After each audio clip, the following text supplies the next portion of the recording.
In the 7th grade, Amy, I was deep into Sherlock Holmes. And a friend of mine and I read all the short stories and all the novels about Holmes. And he was the first detective to use the powers of deduction to solve crimes. And of course, he was entirely fictional and didn't exist in real life. But all those stories left me with a burning desire to be a criminal. Okay. I had this idea. How's that working for you right now, Holland? Are you talking from your jail cell or what? I had this idea that I could go around the world to like luxury resorts, and seduce the owners. Mind you, I was about 13. Seduce the owners of the most expensive jewels, and then with MacGyver-like tactics, I could escape detection and move on to my next prey. It kept me entertained through science class when I would invent these things in my mind. Burglary didn't work out as a career, so I've worked for nonprofits and schools and been a writer. But I think if I were in the 7th grade now, I wouldn't aim for charming my way into the world's most expensive jewelry. I think I'd be a cyber criminal, because that's where the money and the excitement really lies. I'm trying to track with you, Holland. I get the idea that it is exciting, but there's a risk to participating in those kind of activities. Even online activities. And as you know, with so many advancements in technology, it is so hard to keep up with the social media platforms and all those things on personal devices. And I remember as a mom, when some of those first social media platforms came out and all the ills and the evils and don't let your children do this and that kind of thing. And now, my goodness, it's really hard to keep kids safe and yet allow them to be part of this new online world. Yeah, well, we used to talk about how you shouldn't meet up with someone that you've never met in real life. And now we get in cars with them on Uber, or we go stay in their house, in their guest bedroom as part of Airbnb. It's all dramatically shifted in just 10, 15 years. But keeping the safe in the metaverse is important, and it's to continue our theme of safety. We're going to talk about cybersecurity. So we are excited to welcome Andrew Bustamante, a former covert CIA intelligence officer and Fortune 10 corporate advisor. So glad to have you here, Andrew. Yeah, absolutely, Holland. I'm happy to be here. Thanks for having me. Hi, I'm Holland Webb. Hi, I'm Amy Boland. And you're listening to The Afterword, a conversation about the future of words. In just 60 seconds, would you mind sharing the Cliff Notes version of your life and who you are? Yeah, absolutely. I mean, who doesn't want to boil their life down to 60 seconds, right? So my name is Andrew Bustamante. I'm an ex-covert CIA intelligence officer. I was recruited into CIA when I was 27 years old. I met my wife at CIA. She was also an undercover officer. We got married. We operated around the world together. And then we actually chose to leave CIA shortly after we had our first child because undercover work was not conducive to the kind of family we wanted to raise. And then after leaving CIA, we had to start all over again. And we discovered that our skills that they had taught us at CIA became incredibly valuable outside of intelligence. And once we made that connection, we decided we were going to start teaching everybody those skills. So we founded a company called everydayspy.com, and now we teach spy skills to everyday people to give them an unfair advantage in everyday life. Oh my gosh, Holland, I'm so excited. Holland, it was a camp, right, Amy? There's like a one-day seminar. Yes. But you could actually have this become your side hack. What? Cyber criminal. Oh. Right. Well. Hey, there you go. Although, I don't know, you probably won't have as much time to do that with all your jobs and stuff. So anyway. Right.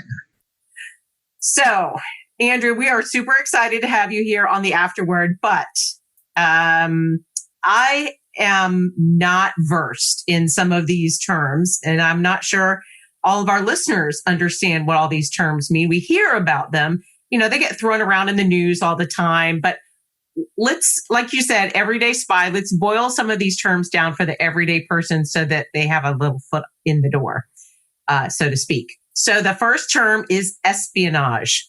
What is that? Yeah, Amy, it's so important, I feel like, to start from a common set of definitions. And one of the things I was really excited about when it came to teaching and also being on the Afterword with you and Holland was I knew you would immediately understand my focus on, hey, let's get a common vocabulary here. So for anybody who doesn't know what espionage is the fancy way of saying secrets. If you are trying to either protect a secret or steal a secret, you're talking about espionage. One word, two meanings, both the protection of secrets and the stealing of secrets. That can be national security secrets or corporate secrets. Both times and in both versions, you're talking about espionage. Okay. Wow, that was so fast and so clear. I love it. Okay. Next one sounds like this is going to be right up your alley. Cybersecurity. Yeah, cybersecurity is a term that specifically references digital security of either personal information or proprietary information. It has to be digital in order for it to be cyber. And then it has to be something of value, personal value or corporate professional value, to be something that you're trying to secure. So cybersecurity is the protection of personal or professional data in a digital world. Okay, that makes sense. Okay, firewall. Help me understand. Yeah. So a firewall is kind of like a cage. It's a cage that you put around digital information to make sure that nothing gets in and nothing gets out. So if you can imagine putting a criminal behind bars, or you put up a wall and a door to your house to keep the elements out, to keep unwanted guests out, that's the digital version of that, is a firewall. Okay. I'm loving this. Now, I know this next phrase from my studies of high school English, Trojan horse. Trojan horse is a great one. So a Trojan horse is a digital vehicle, kind of like it could be a piece of code. It could be an email attachment, but it's some kind of digital package that carries inside it something nefarious, something malicious. So just like the traditional Trojan horse in mythology or in history, they let it through the gate and it was full of soldiers. Essentially, a Trojan horse is a digital package that's supposed to be something you let into your firewall, through your firewall, into your email account, or maybe onto your work computer. And then once it's inside, it releases malicious software. It releases a virus. It releases something terrible.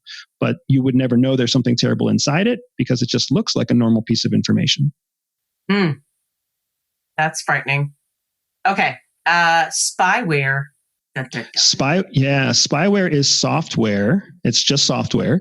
But the purpose of that software is to collect private information off of your device. Maybe your phone, maybe your computer. Somebody else controls that software, but it gives them the ability to pull your names, your contact list, your browser history, all sorts of private personal data off of your devices using a software called spyware. That does not seem fair. Nothing about spying or espionage is fair.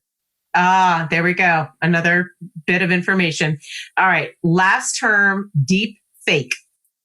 Yeah, deep fakes are really something that's very relevant in our world today. So you've got fakes. Anything can be a fake. You've seen 1,000 fake watches and fake sunglasses whenever you're in New York City, right? A deep fake is a very professionally, very well executed forgery. That's what we call a deep fake. Whether that's a picture or an audio recording, they're so well done that the only way to really know whether it's real or not is to do some sort of digital dissection and look at the metadata or the hidden data to find out whether or not it's an original or it's a fake, a forgery. Okay, so what's coming to my mind is some of the news pieces that came out of Ukraine recently that seem to be deep fakes, that they were actually not true and that they were debunked because they had the wrong license plate or there was something in it that was not correct. Am I getting kind of close to what you're talking about a little bit? Yeah, you're getting close. So there's all sorts of things out there. There's misinformation, disinformation, malinformation. And then you've got this concept of fake news or deep fake. So the difference between all of those is that, disinformation is information that is intentionally fraudulent. If I tell you my name is Arthur, that is disinformation. That is a lie. That is not true.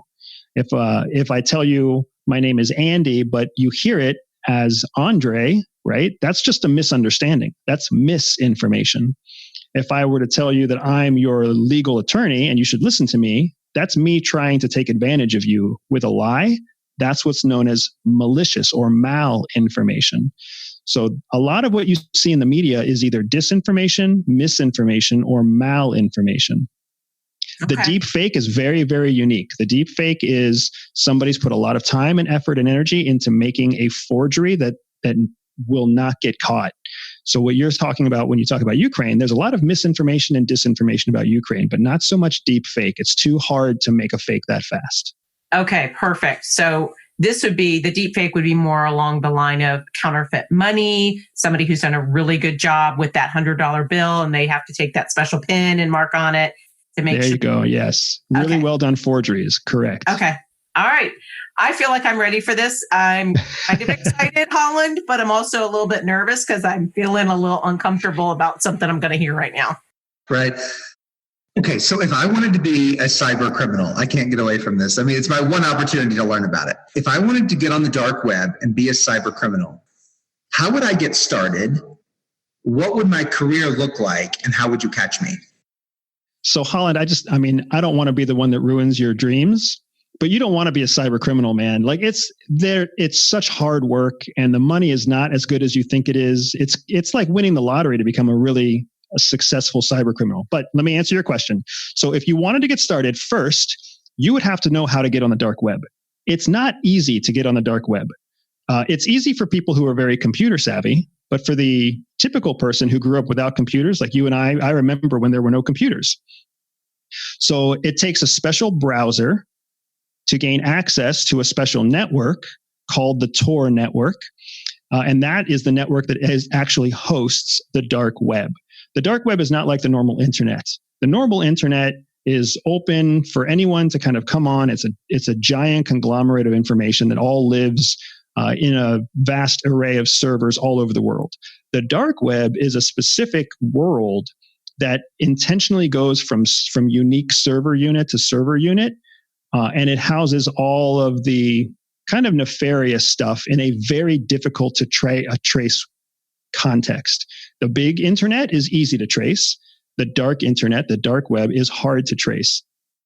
With all of that difficulty to trace comes a lot of inconvenience. Everything moves slowly. You can load up your bank or you can load up YouTube in a half a second. On the dark web, everything moves slow. You can do a search on the normal internet. You can't really do a search on the dark web. It's very, very hard to find information because that information is intentionally hidden. You can go to, the Afterword podcast.com on the open internet. The only way you would ever find a website on the dark web is if you knew the exact website you were looking for. So if you wanted to get started, the first thing you'd have to do is learn how to get on the network and how to navigate the network. You could learn that on the open internet. You can actually do a search on your computer right now. How do I get on the dark web? And you'll find instructions how to do it. But you would have to teach yourself because you can't go to school to learn how to do any of that. It's not something that is encouraged in public school.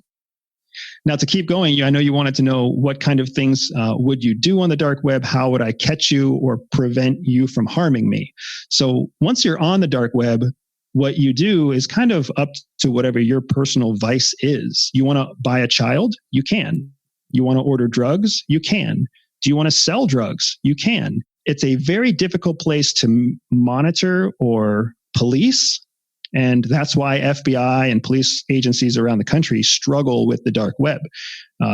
The worst of the worst live there, from pornographers to drug dealers to tyrants. Everybody who has a reason to hide what they do has a reason to be on the dark web.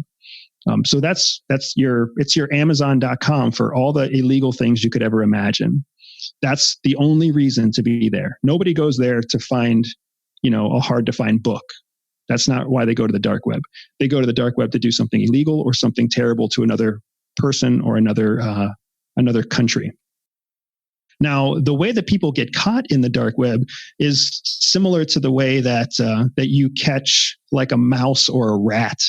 You can't really follow a rat into its home, or you can't follow a mouse through its mouse hole, right? It's too small and it's too difficult to navigate. It's dark. You don't have the ability to do that. But what you can do is lure the mouse into a trap. That's the same thing that they do on the dark web. They set traps. Police, FBI, they learn how to use the dark web themselves. They go into the dark web themselves, and then they set traps inside the dark web, because that's the only way they can actually catch evidence that they can use in the court of law to try a criminal who's using the dark web. It's very hard to follow someone's activities inside the dark web. It's much easier to set a trap for them to buy cocaine or child pornography or whatever else it might be. And when they click on it, when they go to buy it, then they capture the user's data and they can use that in a court of law. So the dark web is fraught, not with just criminals who are trying to steal from you, but also with law enforcement who are trying to catch the criminals who are inside the dark web. The way that you and everybody out there listening can protect yourself from bad guys inside the dark web is to simply stay away from the dark web. Bad guys only live inside the dark web. When they come into the open web, it's very difficult for them to prosecute crime. We'll talk more about how they target people in the open internet, but understand that the open internet has security protocols in place to protect the average person. The dark web has none of those protocols in place. So Holland, if you looked up a blog post on how to log into the dark web, and then you logged into the dark web today, almost instantly, everything about your computer, your personal data, your privacy information would be captured, snagged, and go up for sale on the Amazon of the dark web so that somebody could steal your identity, because they know that if someone's going there, if they're untrained, they are an immediate target. I am fine. That kind of helps me understand, though, when I would see news reports about people who did things like what you talked about, buying drugs or engaging in child pornography or something. I would think, we could go to Google and type in cocaine dealers near me. I mean, this doesn't make any sense. But now that I understand better what you're talking about, thank you.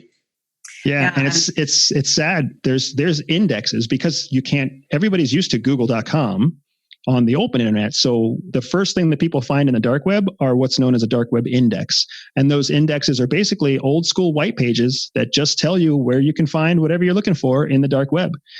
So leave it to people to find a way to create the white pages all over again. Only the white pages for illegal crime. Yikes. And I think, Holland, I don't know about you, but I'm already loving the metaphors that are coming out and how it's making me think about how to understand this from a basic level. Whoo, okay. Now, with all this darkness, there's also the myth about safety on the internet, and how do these myths compound security threats? And how do you combat that myth? So, I think you were talking earlier about all this disinformation, misinformation. Myths are kind of like that. So how do we navigate that? Yeah, absolutely. So I would say the most popular myth out there about safety on the internet is that everyone's a target. That is a total myth. Not everyone is a target. Nothing could be more incorrect about how cyber criminals execute their business. So if you think about your job, or if you think about writing a story, or if you think about what you do with your children on any given day, you have to prioritize. You have to prioritize what you do, what gets your money, what gets your energy, what gets your focus. The cyber criminals have to do the same thing. They have to prioritize. So they prioritize wealthy people. They prioritize big companies. They prioritize the Microsoft platform. They prioritize things according to energy, money, and the benefit that they get from targeting those things. So if you're a retired 55-year-old, factory worker in Tennessee, and you have a computer that you use to email your grandkids, you're not a target. There's no cyber criminal that's putting time and effort into hunting down your personal information. But if you're the CEO of Wells Fargo Bank, you are absolutely a target. Wells Fargo Bank is a target. Your average running shoe store in, you name the city, Chicago or LA or anywhere else, that's not a target. There's no reason to target a $1 million company when you can target a $15 billion company with the exact same technology. So the big myth out there is that everyone's a target. You can rest assured 99% of individuals are not a target. Okay, well, that's a little bit of good news. I feel a little lighter. Thank you. A big way that I combat this myth with the people that I work with is I try to ask them to stand in the shoes of a cyber criminal. And so, Holland, you're perfect for this. If you had to put your time and effort into learning how to be a cyber criminal, are you going to work really hard so you can steal the privacy data of somebody whose net worth is $50,000? Or are you going to put your time and effort into hunting down the privacy data for someone whose net worth is $50 million? 50 million. Yeah, exactly. So right away, the top 1% of people are at risk, and the rest of the 99%, most of us are not at risk. It really does throw a lot of what you think you know about cybersecurity. It does throw a monkey wrench into that, doesn't it? It does. It does, because here's what happens. It's easy for the press or the media to kind of stoke fears about cybersecurity because it's complicated. It's not an easy thing to explain to people. So when they talk about it, it's the unknown, and the unknown inspires fear. So I'm not saying that there's like a media agenda, but how do you talk about something that's real without striking fear in the hearts of the people who don't understand it? It's very, very difficult. So what ends up happening is it starts to become blown out of proportion. And when it becomes blown out of proportion, everybody starts to become afraid of it. That makes people want solutions. So you find cybersecurity companies popping up all over the place. And those cybersecurity companies, they don't make a living by protecting individuals. They make a living by protecting massive corporations, humongous corporations that have a real security risk. When Jim Bob or Joe or Jill or Tom, when they have their identity stolen, that's actually something that's happening through a large network of very low level, very basic cyber criminals living in the dark web. And a lot of times it has nothing to do with Tom or Jill or anyone else. It has to do with some retirement or some state server somewhere that was poorly secured. So Tom didn't do anything to lose his data. He was never targeted. It was the state of Tennessee that was targeted, and the server was scraped. And now the dark web is just buying and selling social security numbers. They don't care about Tom at all. They're just selling a random number that happens to belong to Tom. So it's very, very different than what most people imagine, because most people don't understand the nuance of cybersecurity and cybercrime. What about the small businesses that become targets of cyber crime? I think it's usually something really small, some kind of malware that's inserted and so freezes the computer or whatever until you pay an amount of money, and then they leave you alone. Yeah. So what you're talking about is called ransomware. Yeah, exactly. Yeah. And here's how it happens, right? In the scale of prioritization, the market share, like 75% of the market out there in the whole computer world still belongs to Microsoft. Microsoft is the big dog in the room. So the vast majority of cybercrime that's out there targets the Microsoft operating system. Well, it just so happens that most small business owners, guess what they build their business using? A Microsoft computer, right? And then, so cyber criminals are out there constantly innovating new creative ways to attack a Microsoft computer. And they're not creating anything sophisticated. So they're just trying to create something very simple that attacks a basic Microsoft computer, which is exactly the kind of computer most businesses use. They might, buy a monthly subscription to Newton antivirus or something like that. But they don't know how to dodge a Trojan horse. They don't know how to dodge spyware. They don't know how to dodge an attack that's even just slightly sophisticated. Meanwhile, these cyber criminals can basically send 100,000 emails that they bought off of the dark web. And every email can basically say, hey, I saw a picture of you on Facebook and it really made me laugh. Click this link to see the picture. All it takes is one person out of those 100,000 to click on that link, and then their computer has been penetrated. They were not individually targeted. It's called a target of opportunity. It just so happened that business had a computer that wasn't protected against that kind of attack. And then the person who used that computer made a mistake and clicked on a link, and now the whole computer is compromised.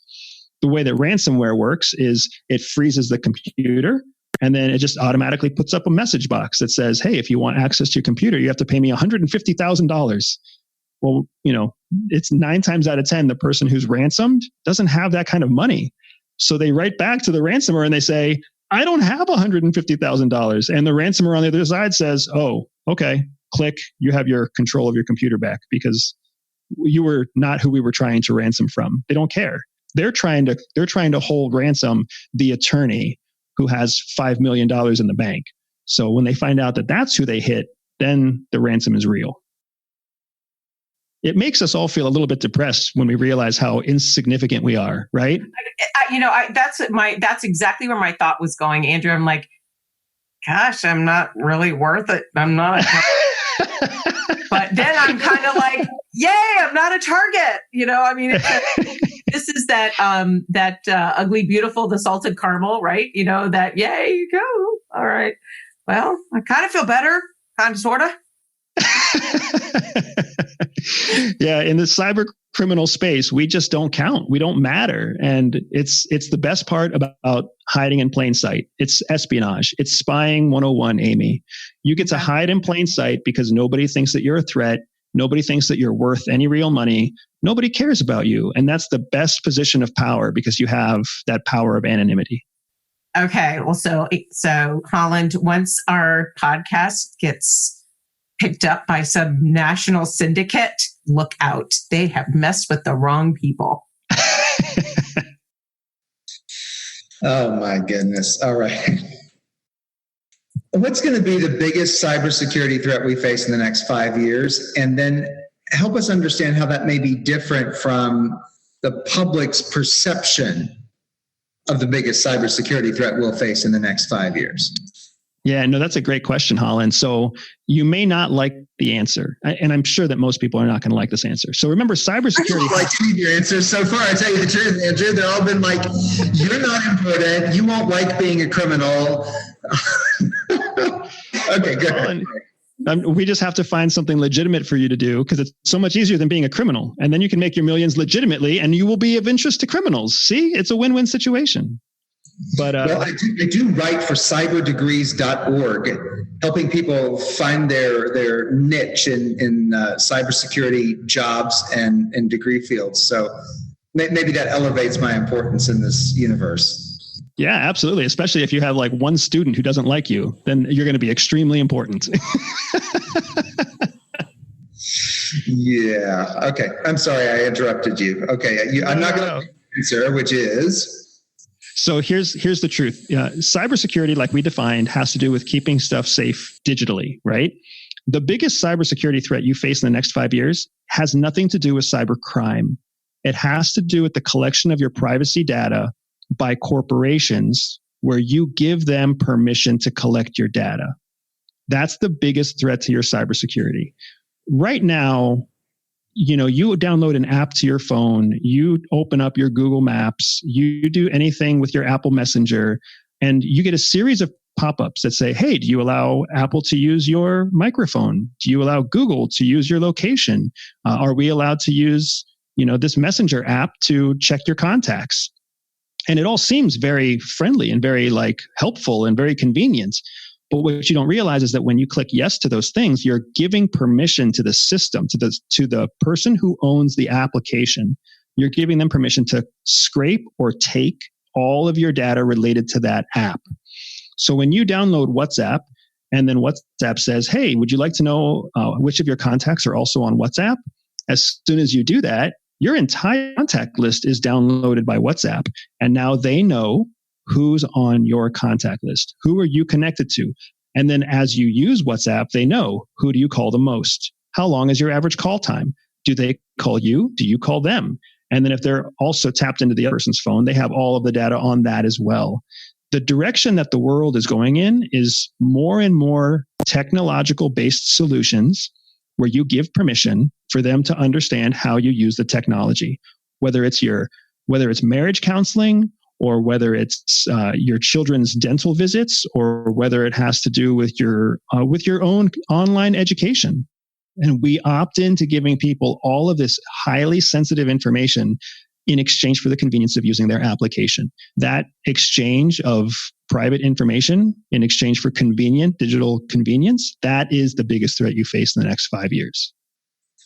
It's so interesting. I was actually writing an article today about something that universities are starting to do where they call it geoframing, where they could determine who within a particular area, and it would usually be like they would look at the community colleges that served as feeders to them, and then they would identify the phones of the people within that particular area, and from that they could trace them to their house and figure out what their address was, and then have access to all the other devices that they had, determine their interests, and then start sending them texts and emails based on their interests and whatever program it is the university's offering, which I guess is a fairly benign thing to do. But it's kind of creepy if you think about the fact that something as sort of ordinary as your state university is able to find out that much information about you and then use it to their benefit. Is that the kind of thing you're talking about? That's exactly it. Yeah, Holland, because what's happening is they're using that data for that purpose, but the data exists for anybody out there to use for any other purpose they want.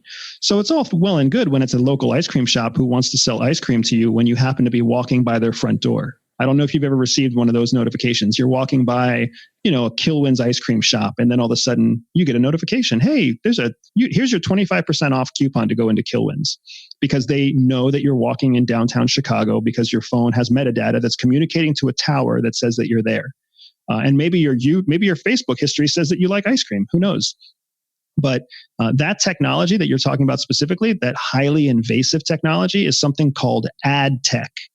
Advertising technology. Ad tech is a super powerful tool because anything on your phone that gives you an advertisement, whether it's Duolingo or Facebook or Instagram, if you get advertisements on your phone in any way, shape, or form, it means that you have ad tech on your phone.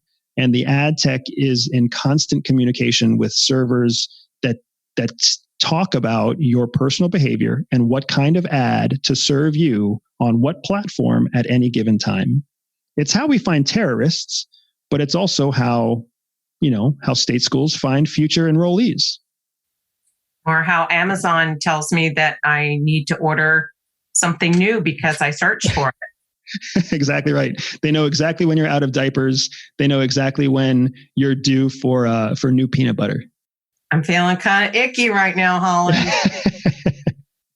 So right. Compare to that, what people think is their biggest threat in the cybersecurity space, right? Everybody's afraid of Russia hacking into their computer. They're afraid that China is going to hack into their computer and, find out that they're lying on their tax form this year, whatever it might be.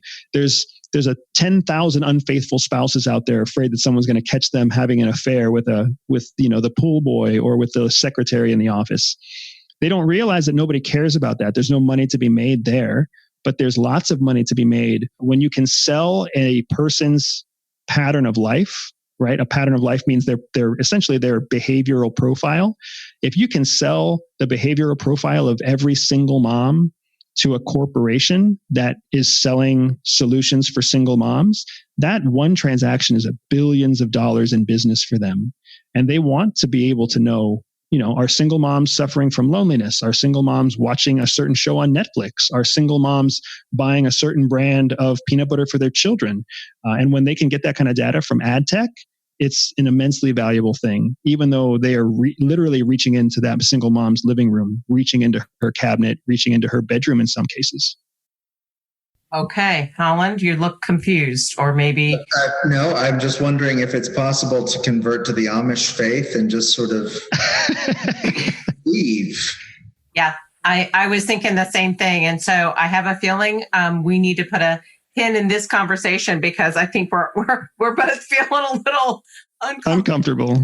So, Andrew, boil this down to an essential element. What's an essential element we need to understand about cybersecurity? So the main thing you need to understand about cybersecurity is that you are in control of your data. That's where it all starts. You are in control of it first. it's in that, and the downside to that means that when it gets shared, there's only one person who has the ability to share it, and that person is you. So when it seems like it's a good idea to click the button that says, yes, share my contact, yes, share my microphone, yes, share my video, instead of saying yes, just say no, or say, yes, share it this one time, which is those are always two other options on every app on your phone. Every website you visit will ask you, can we send you notifications? And you can say yes or no. Do you accept cookies? Yes or no. Always say no. Because if you always say no, nobody can take your private information outside of a cyber criminal. And now that you know most cyber criminals aren't targeting you, really you're protecting the most important part of your information from the biggest, most realistic threat you have, which is corporate collection of your private information. All you have to do is say no or not now, and you're safe. Okay. That's a lot to think about in that one little essential element, Andrew. So I think we need to keep this, because what's coming up for me is this new accepting cookies on every single thing I see now. Like, that's a new thing. So when we talk part 2, I want us to hit that again. You got it. Well, thank you, Andrew. This has been a riveting and eye-opening conversation, and your advice has been really practical, as well as helping me better understand the whole universe of how the web can be used, how the internet can be used for good and evil. While you wait for part 2, please go to the afterwordpodcast.com and become a subscriber. Leave us a review and tell your friends about us. And as always, remember that you are welcome at our table.